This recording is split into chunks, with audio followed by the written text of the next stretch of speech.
আকাশবাণী। খবর পড়ছি অর্ক সেন। প্রথমে বিশেষ বিশেষ খবর। জাতীয় নিরাপত্তা উপদেষ্টা অজিত ডোভাল বলেছেন, আন্তর্জাতিক ক্ষেত্রে বিভিন্ন সমস্যা মোকাবিলায় বিমস্টেক গোষ্ঠীভুক্ত দেশগুলির মধ্যে নিবিড় সহযোগিতা প্রয়োজন। বয়স্ক বা দুরারোগ্য ব্যাধিতে আক্রান্ত বন্দীদের দ্রুত বা মেয়াদ শেষ হওয়ার আগে মুক্তির জন্য একটি পূর্ণাঙ্গ নীতি তৈরি ও রূপায়ণের নির্দেশ সুপ্রিম কোর্টের। দেশজুড়ে চিরাচরিত ধর্মীয় প্রথা ও আচার মেনে আজ জগন্নাথ দেবের রথযাত্রা উদযাপিত হচ্ছে। হরমুজ প্রণালীতে জাহাজগুলির সুরক্ষার লক্ষ্যে ইরানের ওপর হামলার দাবি করেছে মার্কিন যুক্তরাষ্ট্র। ইরানের বিদেশ মন্ত্রকের মুখপাত্র জানিয়েছে, যুক্তরাষ্ট্রের সঙ্গে আলোচনার কোনো পরিকল্পনা তেহরানের নেই। বিশ্বকাপ ফুটবলের ফাইনালে আর্জেন্টিনা স্পেন, তৃতীয় স্থান নির্ধারণী ম্যাচে খেলবে France England. Japan open super 750 ব্যাডমিন্টনের কোয়ার্টার ফাইনালে পিভি সিন্ধু। আসছি বিস্তারিত খবরে। জাতীয় নিরাপত্তা উপদেষ্টা অজিত ডোভাল আন্তর্জাতিক সরবরাহ ব্যবস্থায় বিঘ্ন সহ বিভিন্ন অর্থনৈতিক চ্যালেঞ্জ মোকাবিলায় বিমস্টেক গোষ্ঠীভুক্ত দেশগুলির মধ্যে আরও নিবিড় সহযোগিতার উপর গুরুত্ব আরোপ করেছেন। নতুন দিল্লিতে অনুষ্ঠিত বিমস্টেক ভুক্ত দেশগুলির জাতীয় নিরাপত্তা প্রধানদের পঞ্চম বৈঠকে তিনি আজ বলেন, আন্তর্জাতিক সরবরাহ ব্যবস্থায় বিঘ্ন ঘটার ফলে সব দেশই অর্থনৈতিক সংকটের সম্মুখীন। বিমস্টেক গোষ্ঠীভুক্ত দেশগুলির মধ্যে পারস্পরিক সহযোগিতা, যৌথ স্বার্থে সুনির্দিষ্ট ও কার্যকর পদক্ষেপ গ্রহণ এবং আলোচনার মাধ্যমে সমাধানের পথ খুঁজে বের করা অত্যন্ত জরুরি বলে তিনি উল্লেখ করেন। এছাড়াও তিনি এই গোষ্ঠীর অর্থনৈতিক গুরুত্বের কথা তুলে ধরে বলেন, বিমস্টেক ভারত মহাসাগরীয় অঞ্চলের সম্মিলিত জিডিপি প্রায় 5 লক্ষ কোটি মার্কিন ডলার। নিরাপত্তা সংক্রান্ত নতুন সমস্যাগুলি মোকাবিলায় এবং আঞ্চলিক উন্নয়ন প্রসারে সদস্য দেশগুলির মধ্যে আরও জোরালো সহযোগিতার উপর জোর দেন তিনি। সন্ত্রাসবাদ, আন্তঃসীমান্ত অপরাধ, সাইবার হুমকি এবং সামুদ্রিক নিরাপত্তা সংক্রান্ত সমস্যা মোকাবিলায় সদস্য দেশগুলির মধ্যে সহযোগিতা উল্লেখযোগ্যভাবে বৃদ্ধি পেয়েছে বলেও তিনি উল্লেখ করেন। তিনি আরও বলেন, নতুন ও উদীয়মান সমস্যা মোকাবিলায় যৌথভাবে কাজ করতে বিমস্টেকভুক্ত দেশগুলি প্রস্তুত। BIMSTEC's long-standing goals of regional security, connectivity, capacity building and economic security should continue to drive our collective efforts. For India, BIMSTEC represents our vision of neighborhood first, our commitment to Act East policy and the Mahasagar vision, which stands for mutual and holistic advancement for security and growth across regions. বয়স্ক বা দুরারোগ্য ব্যাধিতে আক্রান্ত বন্দীদের দ্রুত বা মেয়াদ শেষ হওয়ার আগে মুক্তির জন্য একটি পূর্ণাঙ্গ নীতি প্রণয়ন ও বাস্তবায়ন করার নির্দেশ দিয়েছে সুপ্রিম কোর্ট। সারা দেশে এক্ষেত্রে একটি অভিন্ন পদ্ধতি নিশ্চিত করার লক্ষ্যে আদালত আগামী 3 মাসের মধ্যে এই নীতি তৈরি করে তা আনুষ্ঠানিকভাবে প্রকাশের জন্য সব রাজ্য সরকার ও কেন্দ্রশাসিত অঞ্চলগুলিকে নির্দেশ দিয়েছে।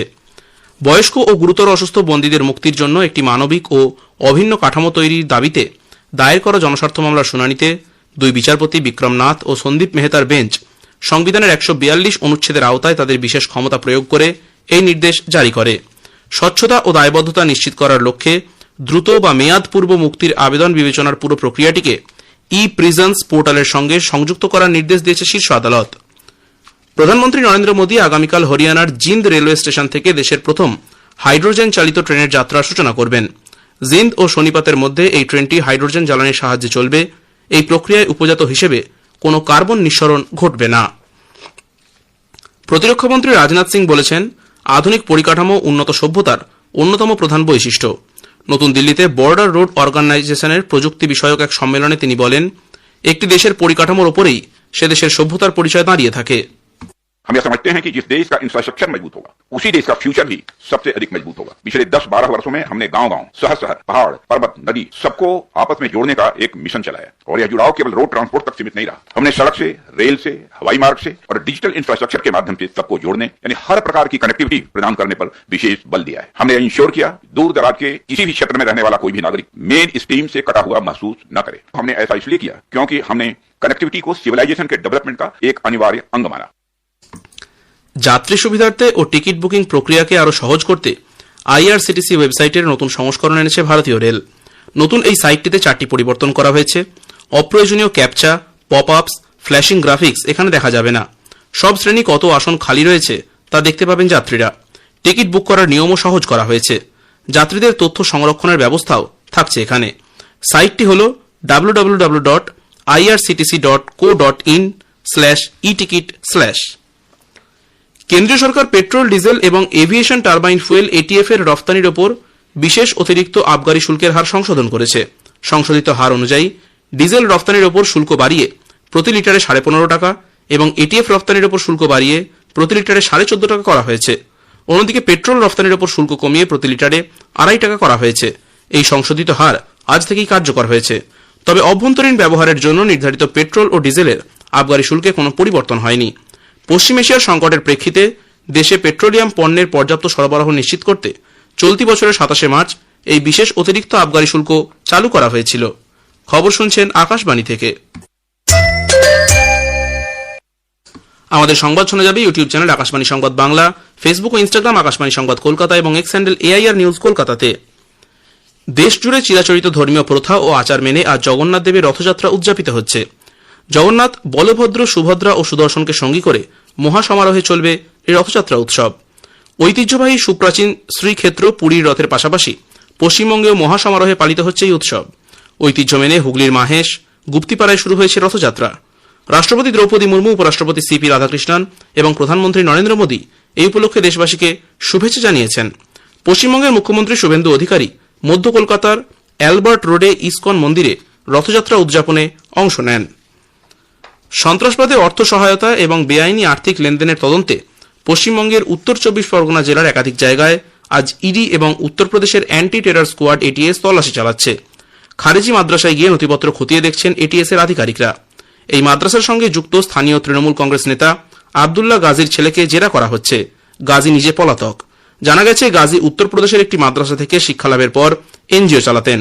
তার অ্যাকাউন্টে ঢোকা প্রচুর পরিমাণ অর্থর উৎস খুঁজতেই এই অভিযান। একই সঙ্গে হারোয়া এবং বাদুরিয়াতেও ইডি তল্লাশি চালাচ্ছে। একটি বেসরকারি হাসপাতাল, শিক্ষা প্রতিষ্ঠান ও মাদ্রাসায় বেআইনি আর্থিক লেনদেনে জড়িত থাকার অভিযোগে ট্রাস্টের কর্ণধার আব্দুস সামাদের জামাই এর আগে উত্তরপ্রদেশ থেকে গ্রেফতার হয়েছিলেন। অন্যদিকে ওই জেলার বাগদার গাঙ্গুলিয়ায় বিক্রম রায় নামে এক ব্যক্তির নামে পৌঁছেছেন কেন্দ্রীয় বাহিনীর জওয়ানরা। হরমুজ প্রণালীতে জাহাজগুলির সুরক্ষার লক্ষ্যে ইরানের ওপর নতুন করে হামলা চালিয়েছে বলে দাবি করেছে মার্কিন যুক্তরাষ্ট্র। সে দেশের সামরিক বাহিনী জানিয়েছে, গতকাল তারা ইরানের ওপর দ্বিতীয় দফার হামলা চালিয়েছে।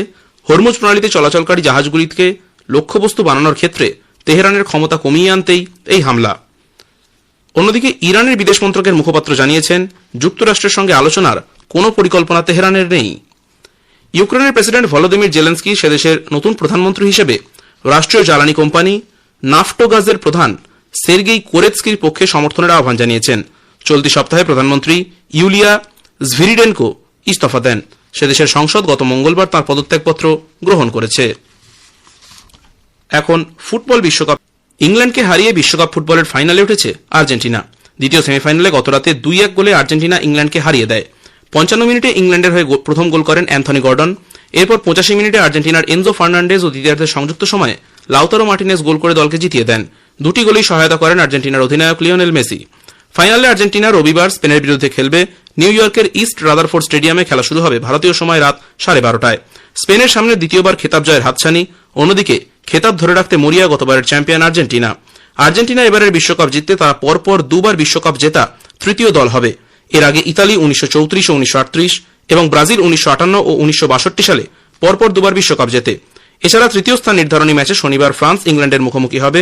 মিয়ামি স্টেডিয়ামে খেলা শুরু হবে ভারতীয় সময় রাত 2:30টায়। জাপান ওপেন সুপার 750 ব্যাডমিন্টন প্রতিযোগিতায় দুবারের অলিম্পিক পদকজয়ী PV সিন্ধু আজ বিশ্ব র্যাঙ্কিংয়ের 5 নম্বর খেলোয়াড় চীনের হান ইউকে পরাজিত করে কোয়ার্টার ফাইনালে উঠেছেন। দ্বিতীয় রাউন্ডের এই ম্যাচে চীনা খেলোয়াড়কে 21-16, 21-14 সেটে হারিয়ে দেন সিন্ধু। শেষ করার আগে খবরের বিশেষ কিছু অংশ আরও একবার। জাতীয় নিরাপত্তা উপদেষ্টা অজিত ডোভাল বলেছেন, আন্তর্জাতিক ক্ষেত্রে বিভিন্ন সমস্যা মোকাবিলায় বিমস্টেক গোষ্ঠীভুক্ত দেশগুলির মধ্যে নিবিড় সহযোগিতা প্রয়োজন। বয়স্ক বা দুরারোগ্য ব্যাধিতে আক্রান্ত বন্দীদের দ্রুত বা মেয়াদ শেষ হওয়ার আগে মুক্তির জন্য একটি পূর্ণাঙ্গ নীতি তৈরি ও রূপায়ণের নির্দেশ সুপ্রিম কোর্টের। বিশ্বকাপ ফুটবলের ফাইনালে আর্জেন্টিনা স্পেন, তৃতীয় স্থান নির্ধারণী ম্যাচে খেলবে ফ্রান্স ও ইংল্যান্ড। খবর শেষ হল, এরপরেই শুনুন স্থানীয় সংবাদ।